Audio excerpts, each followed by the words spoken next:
सबसे बड़ा इनके साथ में इनका जो नाम जुड़ा हुआ है कि ये किताबें बहुत लिखती हैं, उपन्यास बहुत लिखे हैं और किंडल पर अब ये इनकी 11 किताबें प्रकाशित हो चुकी हैं। और इसमें तो बड़ी अच्छी बात, तीन इनकी जो उपन्यास हैं वो ट्रेंडिंग कर रहे हैं। और अब तो इनकी अच्छी खासी बात है कि रॉयल्टी मिलने लगी है। जहाँ आज लेखकों को पैसा पारिश्रमिक नहीं मिलता है, वहाँ इनके पास हर महीने इनके पास में रॉयल्टी आती है। हमारे साथ में है पामपुरी वक्त जोशी, युवा हमारी लेखिका का है, कवित्री का है, सब कुछ करती हैं ये और कहानी वाचक भी हैं ये। उज्जैन से आई हैं ये, उज्जैन की विक्रम यूनिवर्सिटी से संस्कृत साहित्य में पीएचडी किया हुआ है। जोशी आईएएस संस्थान की ये संस्थापक निदेशक हैं। कई शोध संगोष्ठियों में ये शोध पत्र प्रस्तुत कर चुकी हैं और एक अखबार की ये कार्यकारी निदेशक भी हैं। तो बड़ी अच्छी हमारी पैनल है और हम सब ये जानेंगे क्योंकि हम सभी सोशल मीडिया पर काफ़ी सक्रिय हैं। मैं आप सबसे एक एक करके बहुत ही संक्षेप में आप विषय पर हमें बताइए, फिर हम चर्चा शुरू करेंगे। पर मेरा आग्रह है कि हम लोग संक्षेप में इस विषय पर बात करें, शुरू करें। श्री केदारनाथ जी के शब्दों में मेरे युग का मुहावरा है, फर्क नहीं पड़ता। आज सोशल मीडिया को हमारे जीवन को पूर्णतः अधिग्रहित कर देने के बाद क्या यही हमारे जीवन की दुखद दास्तान नहीं हो गई है? कहाँ गए वो दिन जब बड़े लोगों का मेल जोल, बच्चों का वो आपस में खेलना कूदना, वो कहीं बीते दिनों की याद ही न बनकर रह जाए। आज बढ़ती हुई ट्रोलिंग, धार्मिक उन्माद, देश के खिलाफ जहर उगलना,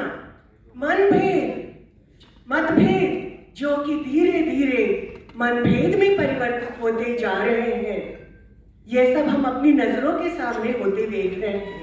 माना सोशल मीडिया ने दुनिया बदल दी है, दूरियां पाट दी हैं, असंभव को संभव कर दिया है।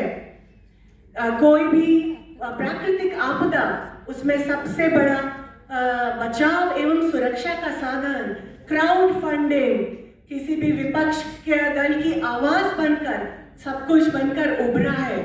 परंतु हम मानवीय संवेदनाओं के रिश्ते में कहीं बहुत पीछे छूटते चले जा रहे हैं। सोशल प्लेटफॉर्म पर चलते चलते हम मानवीय संवेदनाओं का रास्ता कहीं भूलते जा रहे हैं। सोशल प्लेटफॉर्म पर हम जितने सक्रिय हैं, वास्तविक जीवन में हम उतने ही नॉन सोशल होते जा रहे हैं। सोशल मीडिया की दुनिया को एक दोधारी तलवार के समान कहूंगी मैं। उसको समझाने के लिए मैं ये कह सकती हूँ कि जैसे भस्मासुर के सामने नृत्य करती हुई मोहिनी के आकर्षण जाल में यदि हम आ गए तो समझिए अंत भी हमारा स्वयं का अपने द्वारा ही होगा। आज सब कुछ हम देखते जा रहे हैं, दुनिया इतनी इंस्टा सेंट्रिक होती जा रही है, सब कुछ अच्छा होने के बाद भी। परंतु आज ये जो बढ़ते हुए फैलते हुए जहर के ज्वार को, इसको कौन रोकेगा? इसका उत्तर हमेशा से एक ही मिलता है, यह तो सरकार का काम है या कानून। किंतु एज एन इंडिविजुअल या एज ए सोसाइटी हमारी क्या कोई ड्यूटी नहीं बनती? हमारी क्या कोई जिम्मेदारी नहीं बनती? एक व्यक्ति की तरह हम क्या कहेंगे? ऐसा ना हो कि हमारे पड़ोस में मासूमों के टुकड़े टुकड़े होते रहें और हमें पता ही नहीं चले। बकौल दुष्यंत कुमार जी, किसी को नजर आती नहीं कोई दरार, घर की हर दीवार पर चिपके हैं आज इश्तेहार। मोनिका जी, सभी को नमस्कार। मैं थोड़ा सा कुछ अलग सोचती हूँ इस विषय पर। मुझे लगता है सोशल मीडिया के आने के बाद में, मैं आपको बताऊं, मैं पर्टिकुलरली दिव्यांग बच्चों के ऊपर फोकस्ड होकर काम करती हूँ। तो सोशल मीडिया के आने के बाद में ये जो कम्युनिटी है, इसके अंदर बहुत पॉजिटिव बदलाव आए हैं और उनकी जिंदगी बदल गई है इसके कारण। मूक बधिर बच्चों के साथ मैं काम कर रही हूँ पिछले 25 वर्षों से मेरे हस्बैंड के साथ में मिलकर। तो आपको बताऊं, सोशल मीडिया नहीं होता तो मेरी कई बच्चियां मुझसे संपर्क में ही नहीं आ पाती और उनकी समस्याएं वो मुझे नहीं बता पाती। मूक बधिर बच्चे वीडियो कॉल करते हैं, हम लोग नॉर्मली कॉल करके बात कर लेते हैं, वो टेलीफोन के जमाने में भी हम बात कर रहे थे, लेकिन सोशल मीडिया आने के बाद हम उनसे कनेक्ट हो पाए। वो हमसे वीडियो कॉल से बात करते हैं, वो उनकी बात को समझ पाते हैं और उसके कारण से उनको मदद कर पाते हैं। आपको मैं बताना चाहूँगी कि अगर ये सोशल मीडिया और ये जो आजकल के जो नए नए गैजेट्स आ रहे हैं, अगर हम उनकी लाइफ में से निकाल देंगे और हम अपनी लाइफ में से भी निकाल देंगे, तो मैं एक अच्छे जीवन की कल्पना भी नहीं कर सकती हूँ, न तो खुद के लिए न उनके लिए। क्योंकि आपको बताऊं, जब लॉकडाउन का समय था, जब हम सब अपने घरों में थे, तब एक सोशल मीडिया ही ऐसा माध्यम था जिससे हम अपने लोगों को देख पा रहे थे, उनके हाल को जान पा रहे थे, उनके तक मदद करने की कोशिश कर पा रहे थे। तो हर चीज के अपने अपने समय पर जरूरत होती है। आज से 50 साल पहले जब हमने सोचा ही नहीं था कि सोशल मीडिया होगा और हमको उसमें इतना बेनिफिट होगा, तो हम उस जमाने की बात करते हैं और उसी को लेकर खुश होते हैं। लेकिन मैं हमेशा ये सोचती हूँ कि जब भी कोई नई चीज आती है तो हमारी नीड को लेकर वो आती है। हमको जरूरत थी तभी तो सोशल मीडिया आया, और वो आया है तभी तो हम उसको इतने ज्यादा अच्छे से इस्तेमाल कर रहे हैं। आप ये बताइए, आज जितने भी प्रोग्राम हो रहे हैं, मैं इंदौर लिटरेचर फेस्टिवल की सारी चीजें फेसबुक पर फॉलो करके पता कर रही हूँ। कौन रोज रोज पूरा पेपर पढ़ रहा है, आप बताइए। और मुझे इन्विटेशन भी सोशल मीडिया से ही आया था और सोशल मीडिया से ही मेरी बात हो रही थी। मतलब कोई व्हाट्सएप कॉल थे, हमारे वीडियोस भी हमने सोशल मीडिया के थ्रू ही आप तक पहुंचाए। तो मुझे हर चीज को मतलब हम पॉजिटिव वे में लेंगे, सोचेंगे और पॉजिटिव वे में काम करेंगे तो सोशल मीडिया नेगेटिव कभी भी नहीं हो सकता है। और मैं बहुत खुश हूँ कि इसके कारण से वो सारी बच्चियां, आपको बताऊं, एक बच्ची राजस्थान में यहाँ से इंदौर से 1400 किलोमीटर दूर सुसाइड कर रही थी। रात को 11 बजे उसने हमको वीडियो कॉल करा और फांसी का फंदा मतलब लटका के रखा था और बोला कि मैं मरना चाहती हूँ। और मैं इंदौर में थी, मेरे हस्बैंड मुंबई में थे उस दिन और वो बच्ची राजस्थान में थी। हम किसी तरीके से मैनेज कर पाए, उसकी गूगल लोकेशन को ले पाए, संबंधित पुलिस थाने तक वो मैसेज पहुंचा पाए और सुबह 7:30 और 8 बजे की बात थी, वो फांसी पर टंग गई थी। हम पुलिस से सोशल मीडिया के कारण ही कनेक्टेड थे। पुलिस ने दरवाजा तोड़ा और उसको फंदे से उतारा और वो जीवित बच गई। तो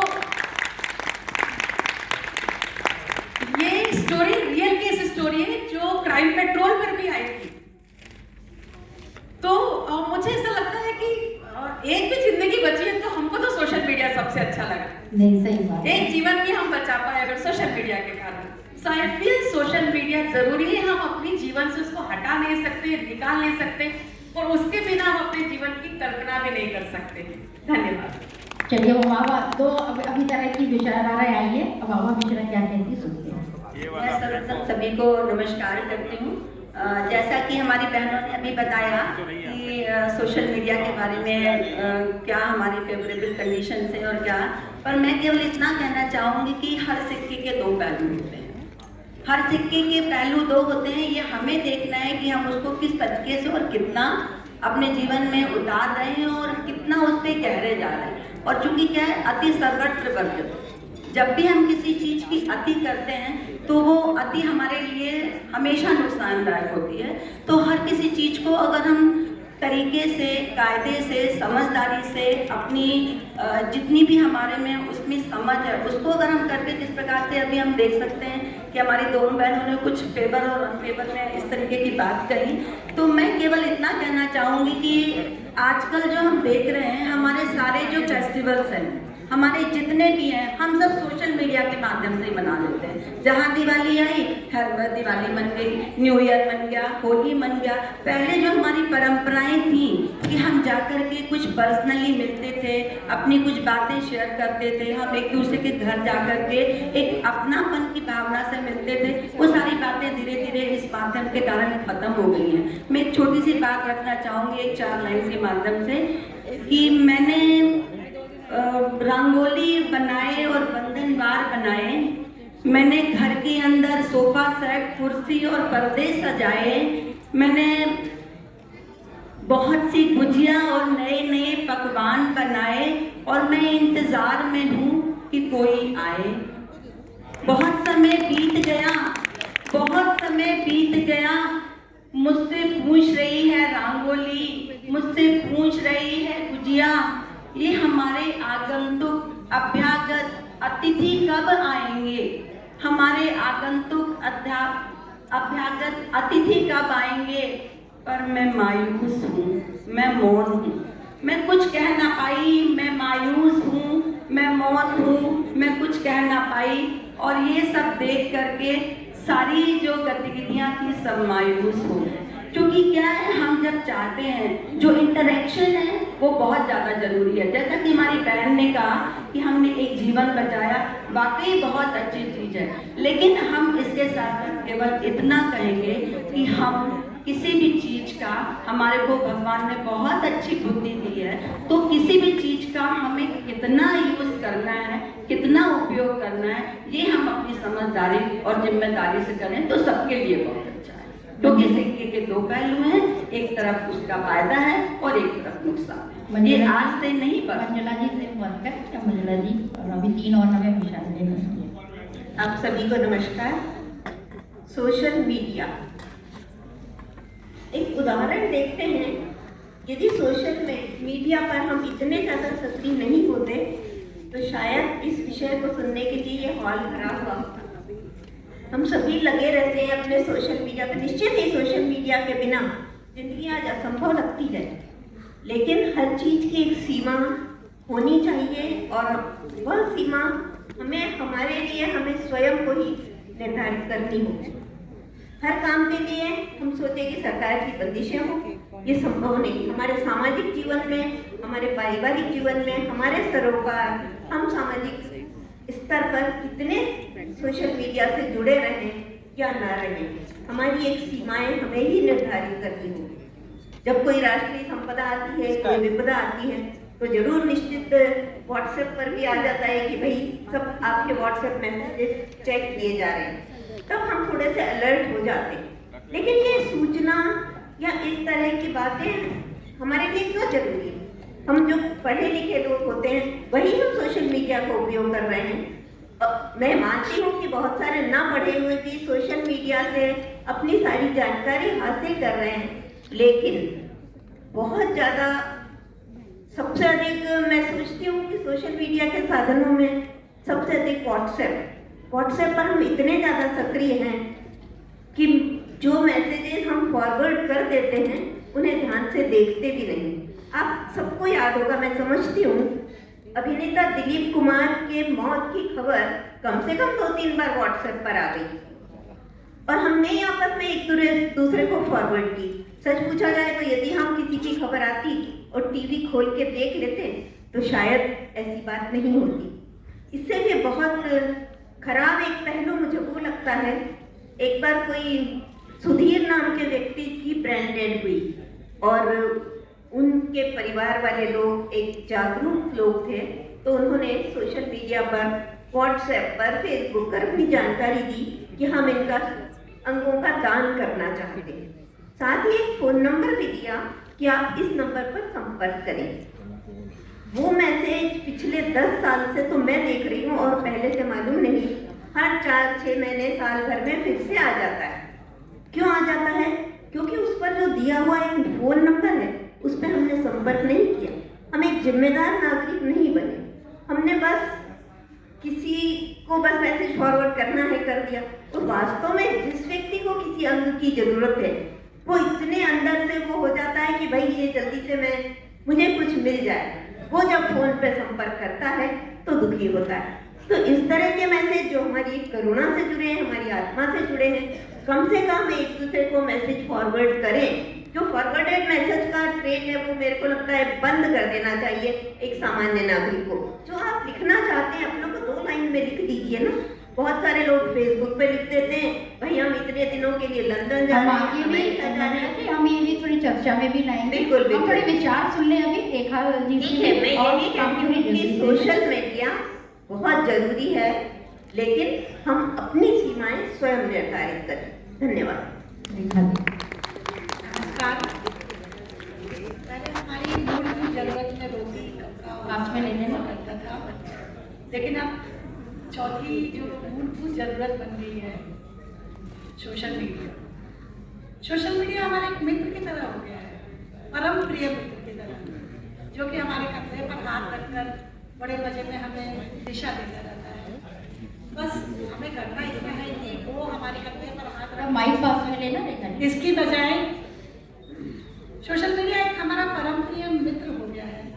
बस हमें करना इतना होगा कि वो हमारे कंधे पर हाथ रखकर हमें दिशा निर्देश दे, इसकी बजाय हमें इसके कंधे पर हाथ रखकर उसे दिशा निर्देश देना। ये एक चुंबक की तरह है, और जैसे कि मनुष्य एक सामाजिक प्राणी है, यह कथन आज भी सत्य है, किंतु पहले अपने परिवेश के प्रति था, आज सोशल मीडिया के प्रति है।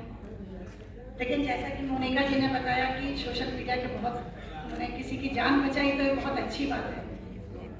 और 2 ही तरह के किरदार हमेशा होते रहे हैं, एक अंतर्मुखी, एक बहिर्मुखी। बहिर्मुखी तो ठीक है, व्यक्ति अपने हिसाब से सब चीज़ों को संभाल लेता है, लेकिन अंतर्मुखी व्यक्ति की जरूरत बन गई है, जिसके लिए सोशल मीडिया अवश्यंभावी चीज़ है। धन्यवाद। अंकुरी। धन्यवाद मैम, आप सबको नमस्कार।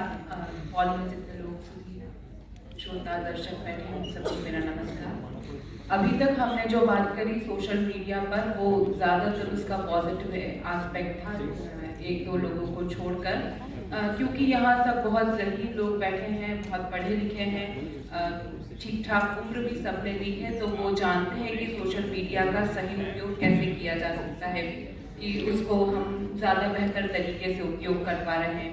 लेकिन जो हमारा यूथ है, लेकिन सिर्फ उम्र कारण नहीं हो सकता किसी के अच्छे या बुरे होने का, समझदार या मूर्ख होने का, लेकिन जो यूथ है वो बहुत ज़्यादा सोशल मीडिया का उपयोग करता है। पढ़ाई में करे बहुत अच्छी बात है, लेकिन बहुत सारी ऐसी साइट्स हैं जिनको देखकर हम दिग्भ्रमित हो रहे हैं। बहुत सारे ऐसे मैसेजेस हैं जो हमें गलत रास्ते पर ले जा रहे हैं। किसी और देश में किसी और संदर्भों में कुछ हुआ है और बगैर उसके संदर्भ और प्रसंग को जाने के बिना हम उस पर अपना रिएक्शन शुरू कर देते हैं।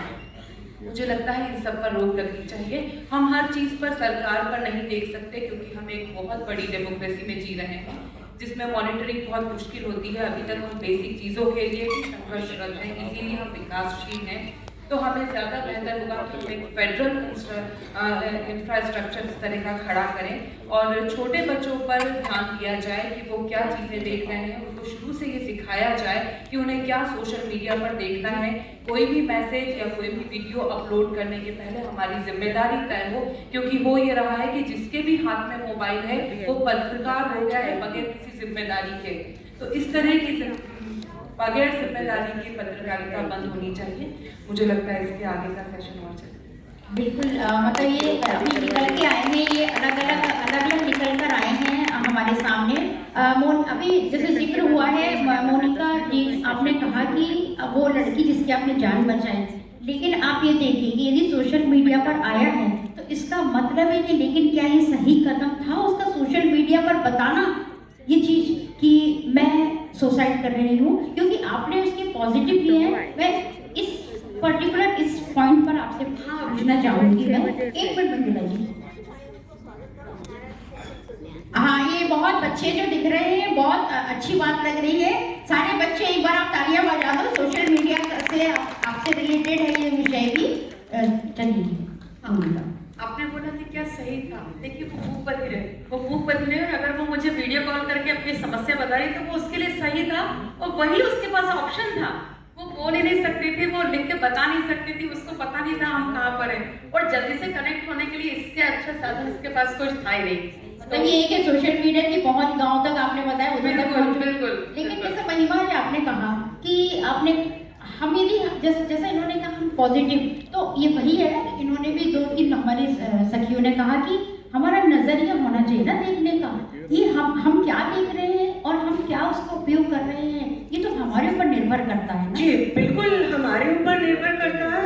और जैसा कि पाकुरी जी ने कहा, बिल्कुल, और सबसे पहले तो हमें एक उदाहरण, क्योंकि जैसा कि कहा मैं पर्टिकुलरली अपने देश के बारे में बात करूंगी। समस्या ये यूनिवर्सल है, सारे विश्व की है, सिर्फ भारत की ही नहीं है, परंतु मैं उसको थोड़ा नैरो डाउन करते हुए अपने देश के संदर्भ में बात करूंगी। सबसे पहले हमें स्वयं को एक उदाहरण सेट करना होगा। यदि हम स्वयं सारे समय सोशल मीडिया में व्यस्त रह के नई पौध से ये उम्मीद नहीं कर सकते, वो हमारा अनुसरण करते हैं। एक बात तो ये नई पौध तो इतनी आज काफी एक्सट्रोवर्ट हो गई है कि वो खुद ही जानती है और उसके सामने है सारा माध्यम है उसके सामने कि वो जानती है कि हमारे लिए क्या सही है क्या गलत जी है। बिल्कुल है। इसके लिए मैं आपको एक और चीज का बताना चाहूंगी कि जैसे हमारा सबसे स्वच्छ शहर है इंदौर, वो क्यों स्वच्छ है? बाकी और शहरों को भी स्वच्छ रहना बहुत पसंद है, वहां पर भी थूकने पर और गंदगी फैलाने पर जुर्माना है। स्वच्छ शहर में ये सोशल मीडिया नहीं आता। नहीं। वही ये तो हमारे कानून और मतलब हमारा एडमिनिस्ट्रेशन और इन सब ने ही किया हुआ है। जी, तो उसमें हमारी जन भागीदारी है। तो जन भागीदारी के लिए कुछ स्वप्रेरणा और कुछ कानून और का सहारा। इसमें कानून, माता पिता, यानी कि वो अपब्रिंगिंग शुरू से वो हमें इनबिल्ट हो जाएगा धीरे धीरे, परंतु यह एक दिन का काम नहीं है। मैं आपसे पूछना चाहूंगी, जैसे आप सोशल मीडिया पर बिल्कुल भी नहीं हैं और आप पसंद भी नहीं करती, लेकिन उसके बाद भी आपकी किताबें यदि इतनी ट्रेंड कर रही हैं, तो इसका मतलब ये कि जरूरी नहीं है सोशल मीडिया पर होना। क्योंकि सोशल मीडिया के कारण ही आप लोगों से कनेक्ट हो पाते हैं। थोड़ा पास में रहिए, आप नहीं आवाज नहीं आ रही आपकी, ऑन कर लीजिए। सिर्फ लेखन ही नहीं, जैसे कोई डॉक्टर है, दबा के रखिए कोई डॉक्टर है, यदि वो डॉक्टरी की पढ़ाई कर रहा है तो जनता के लिए कर रहा है, सबसे बेस्ट सर्विसेज दे रहा है। कोई वैज्ञानिक है, वो भी सबसे बेस्ट करना चाह रहा है, क्योंकि व्यक्ति तक आगे की मतलब आज का समाज अगले आने वाले समय से बेहतर हो, इसके लिए सभी प्रयास करते हैं। तो सोशल मीडिया की बेसिकली इसीलिए है कि आज के समय से आने वाला समय बेहतर हो, हर फील्ड में, डॉक्टर हो, इंजीनियर हो, शिल्पकार हो। तो मंजुला जी, जैसे आप बहुत ज्यादा सक्रिय रहती हैं, आपको क्या लगता है कि जिस समय अब ये ज्यादा ये वाला जो माध्यम है ये ज्यादा अच्छा हो गया है, या पहले नहीं था पर हमारी तो उतनी ही हम सोशल तब भी होते थे सब कुछ? बिल्कुल सही कह रहे हैं आप लोग। सच पूछा जाए तो आज की जिंदगी सोशल मीडिया के बिना हमें असंभव सी लगती है। मेरे खुद के बच्चे भी बाहर हैं, रोज कनेक्टेड रहने के लिए सोशल मीडिया की जरूरत है, चाहे जब वीडियो कॉल पे बात कर लेते हैं। ये सारी बातें सकारात्मकता के साथ सबके साथ लागू होती हैं। मैं केवल इतना ध्यान आकर्षित करना चाहती हूँ कि हम सोशल मीडिया पर जो कुछ भी फॉलो कर रहे हैं या कुछ फॉरवर्ड कर रहे हैं, उस पर एक अपना व्यक्तिगत एक अंकुश लगाएं, एक हमारा नियम निर्धारित कर लें कि फॉरवर्ड करने के पहले हम उस मैसेज को जाने अच्छी तरह। तो सोशल मीडिया बुरा है ये नहीं है, बहुत अच्छा है। अभी कोरोना काल में तो ये बिल्कुल ही इस तरह शामिल हुआ कि भाई बच्चे पूरे समय व्हाट्सएप या इन साधनों से ही पढ़ पा रहे हैं, लेकिन इसका दूसरा पक्ष देखा जाए तो बच्चे आज तक उस पर बिजी हैं और बहुत सारे बच्चों को हेल्थ की प्रॉब्लम हो रही है। और आभा, जैसे आपने कहा कि आपने जैसे उदाहरण दी गुजिया का और इन सबका, इसका मतलब कि आप भी यही मानती है कि नहीं ये ज़्यादा अच्छी चीज़ अच्छा होना अच्छा है कि नहीं, यदि हम चीज़ों को अपने प्रदर्शित कर रहे हैं कि प्रदर्शन अच्छा है या नहीं होना चाहिए? देखिए, जैसा कि हम सभी अभी चर्चा में हैं कि सोशल मीडिया तो आज से कुछ 40 साल पहले भी एक जो हमारे इंडिया में आया था टेलीविजन के माध्यम से, वो सबसे पहला हम कह सकते हैं। फोन तो चलिए बहुत पुराना है, तो टेलीविजन के माध्यम से भी था। तो हमारे जो पेरेंट्स थे उस समय भी हम, जैसा कि मेरी बहन ने बताया कि हम एक समय सीमा निर्धारित थी कि भाई हमें इतना ही देखना है। अदरवाइज क्या है कि मुझे याद है मेरे पेरेंट्स बोला करते थे भाई कलर टीवी नहीं देखना, ज़्यादा आंखें खराब हो जाएंगी, ज़्यादा पास से नहीं देखो, ये बहुत अंकुश हुआ करते थे। लेकिन आज वो जो जिस प्रकार की एक जिम्मेदारी होना चाहिए वो शायद हमारे पेरेंट्स हम लोग कर नहीं पा रहे हैं, और बच्चे जो नहीं भी देखना चाह रहे हैं उम्र के हिसाब से वाकई आप अभी मतलब अभी इस पीढ़ी को आप प्रतिनिधित्व कर रही हैं। आप मैंने क्या आप सोशल मीडिया पर का बहुत ज़्यादा उपयोग करना चाहेंगी या नहीं चाहेंगी, या औरों को क्या आप बताएंगी कि करना चाहिए या नहीं करना चाहिए? अपनी उन्नति के लिए हमें जितना उपयोग करना ज़रूरी है उतना करना चाहिए। जैसे कि हम आपस में मिल रहे हैं, बात कर रहे हैं, ये ज़्यादा ज़रूरी है। नहीं तो आने वाली जनरेशन साथ में व्यक्ति से बात नहीं कर पाएगी, वो वर्चुअली किसी से बात करने में ज़्यादा सक्षम होगी। सोशल एस्पेक्ट ज़्यादा ज़रूरी है, इसकी वजह से बच्चे डिप्रेशन में जा रहे हैं, सुसाइड कर रहे हैं। उस तरह के वीडियोस जब वायरल होते हैं या उस तरह के गेम्स जब वायरल होते हैं तो वो लगातार एक गंभीर समस्या निकलकर सामने आती है। तो हमें इसका बहुत बैलेंस यूज़ करना चाहिए, और वो सिर्फ हो पाएगा कि अगर हर स्तर पे और स्पेशली अगर छोटे बच्चों को अभी से ग्रूम करें कि इसका यूज़ कैसे करना है। हाँ, ये जो हमारे सामने जो हमारी पीढ़ी बैठी है ये ज़्यादा इस बात को समझेगी। और जैसा कि होता है कि समय हमारी निर्धारित हो गई है, हमारी समय सीमा, क्योंकि अब दीप्ति नवल जी आ चुकी हैं और अब उनका सेशन शुरू होने वाला है। तो आप सब के यही निकल के आया है कि दोनों ही चीज़ों का, जैसे सिक्के के दो पहलू होते हैं, इस सोशल मीडिया के भी दोनों ही पहलू हैं। हम कैसा उसको उपयोग करते हैं ये हमें देखना है। आने वाले समय में तो और बहुत ज़्यादा इसको बढ़ना है। मैं आप सबका बहुत बहुत शुक्रिया अदा करती हूँ कि आप सब अच्छे बिताएंगे। और अब आगे वाला सेशन जो हो रहा है वो दीप्ति नवल जी का होगा। सत्या सरन जी उनसे बात करेंगी दीप्ति नवल जी से।